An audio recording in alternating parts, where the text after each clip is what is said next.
Keçin çağrı da bala. Keçin çağrı. O da çaldı. Bakı. Voy bila. Amerika tobutlarini o'likka to'ldiramiz. Amir Haydari. Eron Ozarbayjon hududiga ham zarba berdi. Hozircha nega zarba berilgani noma'lum. Kalamushlar qochib ketdi. O'zbek muhojirining gapi nega Netanyahu hukumatini jiddiy reaksiyaga majbur qildi. Kuvayt adashib AQShning 3 ta qiruvchi samolyotini urib tushirgan. VCG. AQSh Yaqin Sharqqa qo'shimcha harbiy kuchlar yubordi. Ukraina Eronga qarshi Yaqin Sharq davlatlariga harbiylarini yuboradi. Urushni boshlash oson, tugatish qiyin. Pistoriusning so'zlari Tramp va Netanyahuga ochiq ogohlantirish bo'ldi. Dunyo siyosatini biz bilan faol kuzatib borayotgan tomoshabinlarga assalomu alaykum. Videoga like bosing va fikringizni kommentariyada yozib qoldiring. Butun Rossiya bo'ylab dokument xizmatlarini taklif etamiz. Endilikda muddati o'tgan dokumentlarni tayyorlash, просрочная registratsiya, reyestr ochish, трудовой договор, уведомление, sertifikat, indus viza va vizalar, patent olish xizmati, deport ochish xizmati, barcha spravkalar va xohlagan hujjatlaringiz tayyorlab beriladi. Batafsil ma'lumot ekraningizdagi raqamlarda. Amerika tobutlarini o'likka to'ldiramiz. Amir Haydari. Eron harbiylari urushni to'xtatish niyatida emasligini ochiq aytmoqda. Eronning Xatam al-Anbiya harbiy tuzilmasi qo'mondonining o'rinbosari Amir Haydari keskin bayonot bilan chiqdi. Unga ko'ra, urush qancha davom etishi Tehron uchun muhim emas. Biz Amerika shohini sindirmagunimizcha bu urushdan voz kechmaymiz. Dengiz maydoni amerikalik askarlarning tobutlari bilan to'lmaguncha yo'limizdan qaytmaymiz dedi. Bu bayonot Eron mojaro uzoq davom etishiga tayyor ekanini ko'rsatmoqda. Frontdagi zarbalar ham kengaymoqda. Eron dronlari Nakhchivandagi aeroportga zarba bergani xabar qilindi. Dronlarning ayrimlari boshqa hududlarga ham qulagan. Qurbonlar haqida hozircha aniq ma'lumot yo'q.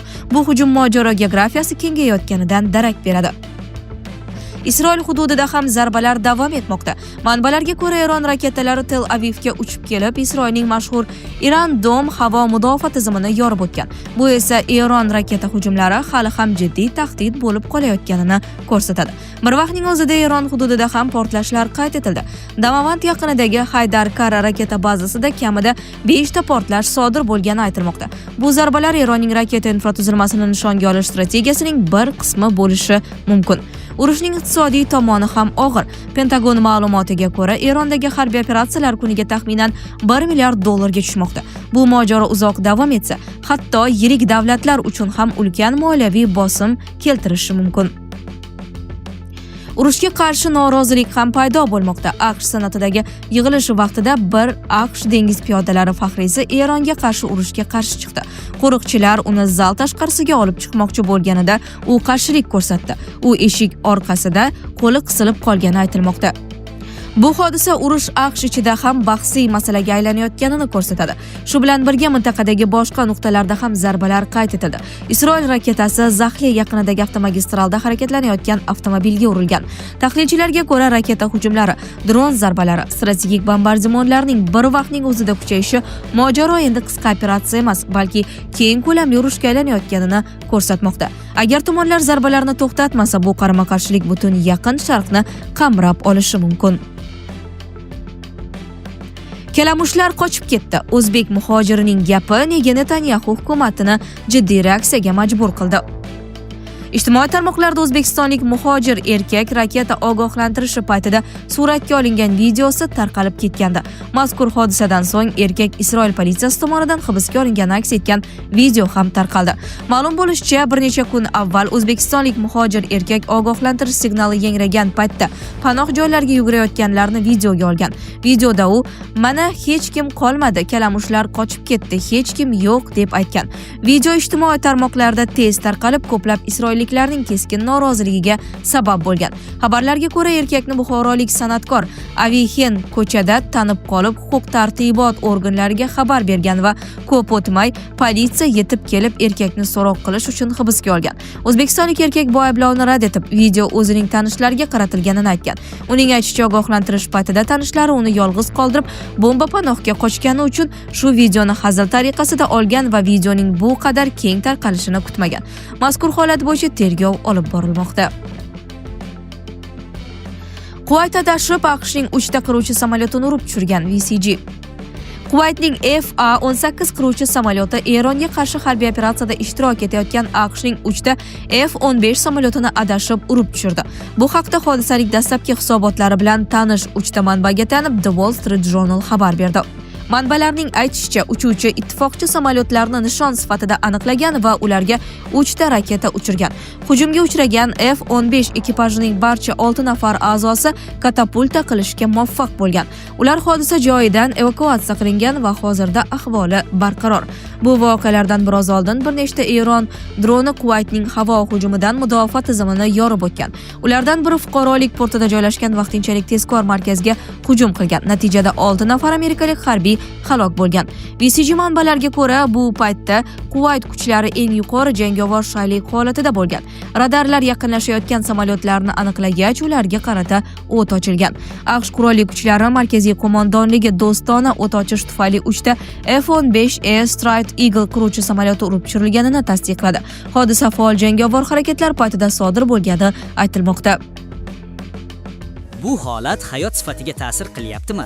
Oilaviy hayotda zaiflik, stress va ishonchsizlik olib kelyaptimi? Vulkan erkak kuchi va ishonchining yangilangan manbai.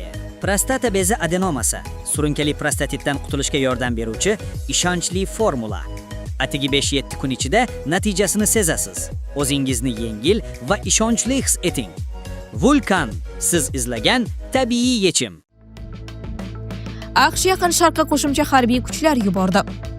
AQSh mudofaa vaziri Pete Hegseth Yaqin Sharqqa qo'shimcha Amerika harbiy kuchlari yuborilayotganini ma'lum qildi. Bu haqda Al Jazeera xabar berdi. Pentagonda 4-mart kuni o'tkazilgan matbuot anjumanida Hegseth Eronga qarshi AQSh va Isroil harbiy kampaniyasi endi boshlanayotganini ta'kidladi. Biz sekinlashmayapmiz, aksincha tezlashyapmiz. Bugunning o'zida yana bombardimonchi va qiruvchi samolyotlar yetib kelmoqda degan mudofaa vaziri jurnalistlarga. Shuningdek, u AQSh 226 kilogramm, 453 kilogramm va 900 kilogramm og'irlikdagi bombalarning deyarli cheksiz zaxirasidan foydalanishini aytdi. Vazir Isroil va AQSh kun bo'yi osmondan o'lim va vayronagarchilik yog'dirishini ta'kidladi. Hegsethning keskin bayonoti AQSh va Isroilning Eron bilan urushi boshlanganiga 5 kun bo'lgan bir paytda yangradi. Eronning Tasnim agentligiga ko'ra 28 fevraldan beri mamlakat bo'ylab kamida 1045 kishi halok bo'ldi. Huquqshunos ekspertlar bu hujumni BMT nizomi va xalqaro huquq normalarining buzilishi sifatida keskin qoraladi. Gumanitar tashkilotlar esa urushning Yaqin Sharqdagi tinch aholiga ta'siridan tashvish bildirdi. Tehrondagi Al Jazeera muxbiri Muhammad Valning aytishicha, zarbalarning asosiy yuki tinch aholiga tushmoqda.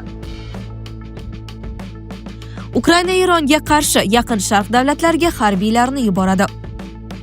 Ukraina o'z harbiylarini Yaqin Sharq mamlakatlariga Eron dronlariga qarshi kurashda yordam berish uchun yuboradi.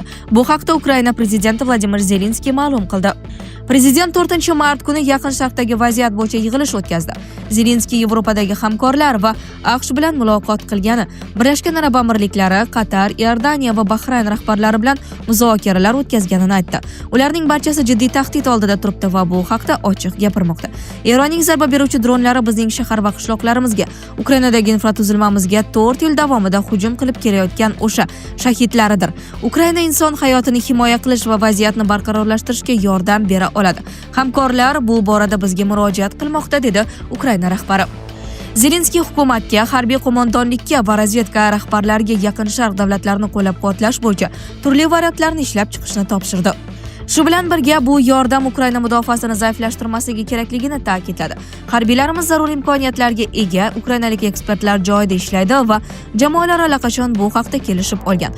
Biz fuqarolarni himoya qilish va vaziyatni barqarorlashtirish, xususan mintaqada xavfsiz kema qatnovini tiklash bo'yicha sa'y-harakatlarni qo'llab-quvvatlashga tayyormiz, dedi u. Zelenskiy ukrainalik mutaxassislar aynan qachon Yaqin Sharqqa borishiga aniqlik kiritmadi.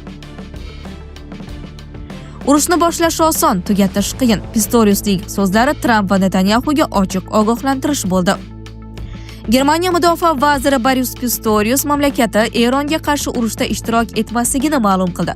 Vazir mojarodan chiqish strategiyasi yo'qligidan xavotir bildirdi. Germaniya bu urushda ishtirok etmaydi, dedi mudofaa vaziri Bundestagda bo'lib o'tgan maxsus muhokamada.